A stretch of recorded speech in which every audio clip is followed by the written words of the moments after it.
जो अपने गुरुजनों की, बड़ों की आज्ञा नम्र होकर स्वीकार करता है, जी ऐसा ही करेंगे। और जो धर्म का ज्ञान रखता है कि मुझे क्या करना चाहिए, क्या नहीं करना चाहिए, नीतिज्ञ है, जो अपने पास सुख की सामग्री है उसे दूसरों को देने की भावना रखता है, जो भगवत अर्पित प्रसाद अन्न का ही भोग पाता है, बहुत सुंदर बात है, जो गुरुजनों की आज्ञा मानने के लिए नम्र रहता है। अब वो तो कहते हैं तो करना ही पड़ेगा, एक ये बात हो गई। और एक बात हो गई, बहुत प्रसन्न होकर हमें जो आज्ञा हुई पालन, हमारा सौभाग्य है नम्र होकर गुरुजनों की आज्ञा का पालन करना। आपको पता होना चाहिए कि आपके लिए क्या अधर्म है, क्या धर्म है, क्योंकि शास्त्रों में बहुत धर्म का वर्णन है। तो आप किस मार्ग के पथिक हैं, आपका धर्म क्या है, ये आपको पता होना चाहिए। सत्संगी को पता होता है। और जो आपके पास अच्छी अच्छी सुख सामग्री है, जिसमें तुम्हारा मन लालायित है, उस सामग्री को, खान पान आदि की, उसको विभाजित करके ही पाओ, दूसरों को पवा दो, थोड़ा मात्रा में आप लो। इससे क्या होगा, आप इंद्रिय विजयी हो जाएंगे। भगवत अर्पित ये नियम ले ले कि बिना प्रभु को अर्पित किए हम कुछ नहीं पाएंगे। भले आप नौकरी में, आपके हाथ में जो आया, आप एक क्षण रुकिए, आराध्य देव का स्मरण कीजिए, राधा वल्लभ लाल कीजिए, मन में ही बोल दिए प्रिया प्रीतम, हे प्रभु आपको अर्पित, फिर हो गया, इतने से ही हो जाएगा। बिना स्मरण किए, अर्पित किए, जो आप पाओगे, आपकी बुद्धि भ्रष्ट हो जाएगी, पतित हो जाएगी। जल भी बिना नाम लिए नहीं पी, राधा वल्लभ लाल की जय, अर्पित किया, पी। जो हिंसा रहित आचरण करता है, बहुत शांत, हम किसी भी जीव को मारे नहीं। देखो हमारा अधिकार है, जैसे इस सृष्टि में रहने का, ऐसे हर जीव की रचना भगवान ने की, उसका रहने का अधिकार है। जब तक आपका प्रारब्ध कर्म आपको दंड नहीं देता, तब तक कोई जीव आपको हानि नहीं पहुंचाएगा। एक तो ये सुविधाजनक वास है, जैसे सेनपुर और कई ऐसे गंगा के किनारे, सच्ची मानिए, जैसे चीटा होते ना, ऐसे बिच्छू घूमते थे, जैसे केचुआ घूमते, ऐसे सांप घूमते हैं। हजारों वर्ष पुराना जंगल सेनपुर। अब जिधर देखो कहीं सांप केली कर रहे, खेल रहे कोई से। अब जैसे आसन में ऐसे बैठे, सामने बिछखा पर सांप ऐसे आ जा रहे। आज भी जाके देख लो, बहुत अगर कटा नहीं होगा तो बहुत बड़ा जंगल, ऐसे पुराने पुराने बरगद की, मतलब सैकड़ों हाथ में एक ही बरगद है, कितने विशाल कदम, तमाल, ऐसे मन में एकदम आह्लादित रहता था। 2 रोटी, इतनी अरहर की दाल, 24 घंटे में केवल इतनी ही सुविधा थी भोजन की। जो भी संत जन रहे बस इतना है, ना कोई मीठा, ना फल, ना फूल, ना दूध, ना दोबारा रोटी, था ही नहीं। एकदम एकांत शून्य जंगल, तो बस इतना ही था, 2 मोटी रोटी और इतने अरहर। और मन हर समय आह्लादित, क्योंकि वहां कोई विषय पदार्थ नहीं, कोई विषयों का प्रवेश नहीं। कभी कोई भूले भटके गंगा स्नान, क्योंकि घाट तो था नहीं, तो कभी कोई ऐसे। पर अगर आपके प्रारब्ध, उस समय ये विचार कर, जैसे मन कहता कहीं तो होता कि अगर है तो तुम तिजोरी में बंद हो जाओ, काट लेगा, नहीं है तो ऊपर से निकल जाएगा, काटेगा नहीं। पक्का विश्वास रखो ना, तो शांत। अब जहां आंख मुंदे ध्यान कहीं ऐसे, फिर उसको समझाना पड़ता, नहीं ऐसा नहीं, धीरे धीरे काफी समय मारे, एकदम मन निश्चिंत हो जाता। कभी किसी कीड़े ने नहीं काटा, विश्वास करो। अरे सांप मार दो, क्यों मार, उसका सृष्टि में रहने का अधिकार नहीं है क्या?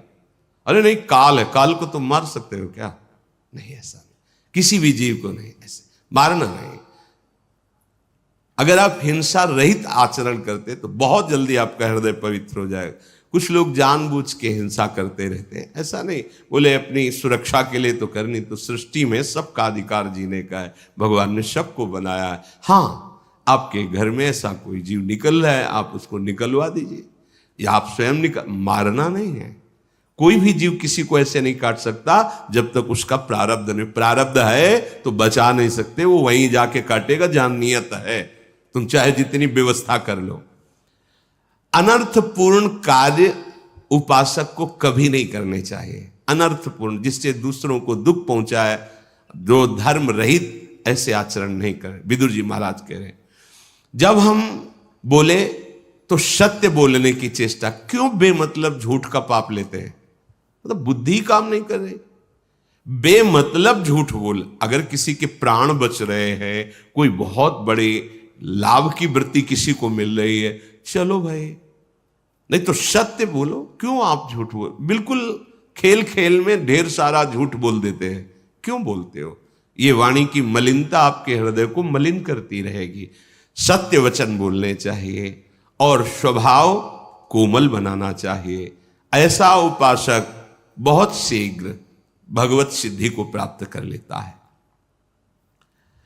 कुल की रक्षा का विचार करो महाराज, धृतराष्ट्र से कह रहे हैं। सिद्धांत है अगर शरीर का कोई एक अंग पूरे शरीर की हानि पहुंचा रहा हो तो उसे कटवा देना चाहिए। अगर कुल का एक पुरुष पूरे कुल का नाश कर रहा हो तो उसका त्याग कर देना चाहिए। अगर एक परिवार पूरे ग्राम का नाश कर रहा हो तो उस परिवार का त्याग कर देना चाहिए। यदि एक ग्राम पूरे देश का नाश कर रहा हो तो उस ग्राम का, गांव का त्याग कर देना चाहिए। और आत्म प्राप्ति के, आत्म अनुभव के लिए पूरे विश्व का त्याग कर देना चाहिए। यदि पुत्र शयाना हो जाए, कर्तव्य का निर्णय करने योग्य हो जाए, अगर पुत्री है और उसका किसी वर के साथ पाणिग्रह कर दिया जाए, तो फिर गृहस्थ को चाहिए कि वो मुनि वृत्ति धारण करके अपने जीवन का चरम परम लक्ष्य प्राप्त करे, अर्थात भगवत प्राप्ति में। मानो धृतराष्ट्र जी से कह रहे कि तुम्हारा कर्तव्य पूर्ण हो चुका है, अब एक ही कर्तव्य है, आप धर्मयुक्त चलकर भजन कीजिए। फिर सुन लीजिए, पुत्र उत्पन्न करना, ऋण भार से मुक्त होना है। पितरों का और इस सृष्टि का हमारे ऊपर ऋण है। यदि हमारे पुत्र कुमार्गगामी हैं तो पितरों सहित माता पिता को नरक पहुंचा देते हैं।